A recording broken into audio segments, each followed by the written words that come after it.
This is Nosterfield Nature Reserve, one of the premier wet grassland reserves in the north of England. In a survey carried out in 2018, more than 1,100 living species were found here, all inside a 100-hectare wildlife haven developed from former sand and gravel workings. But we think it could be even better by reintroducing species of plant absent for hundreds of years. In terms of the historic landscape of this area, we know, for example, there were about 1,400 hectares of floodplain hay meadows in the Lower Ure and Swale valleys, and these meadows would have been full of birds like snipe and corncrakes and curlews. And in terms of species-rich flood meadow, that's actually as much as there is in the whole of England today, so that puts things in perspective. In a quiet corner of the reserve, the Lower Ure Conservation Trust is developing a specially built nursery for water-loving plants, all made possible by £50,000 worth of lottery funding.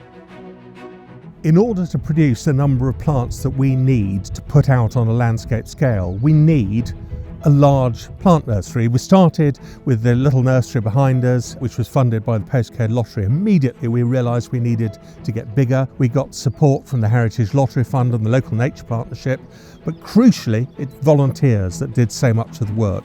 From small isolated areas across North Yorkshire, where these rare plants still manage to hang on, seeds have been collected and brought here, where they are nurtured by the volunteers.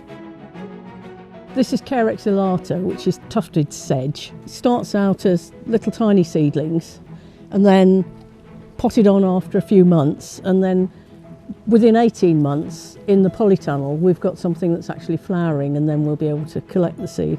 And this is a really good wetland plant for invertebrates because it produces a really tussocky structure, so there's lots of places for it to hide.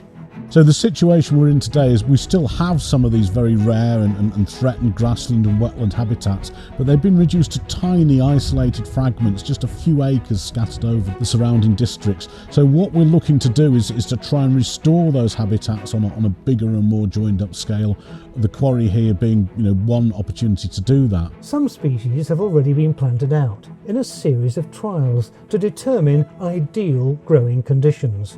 How best can we protect them in their first precious few months of life outdoors? Or indeed, do we need to protect them at all?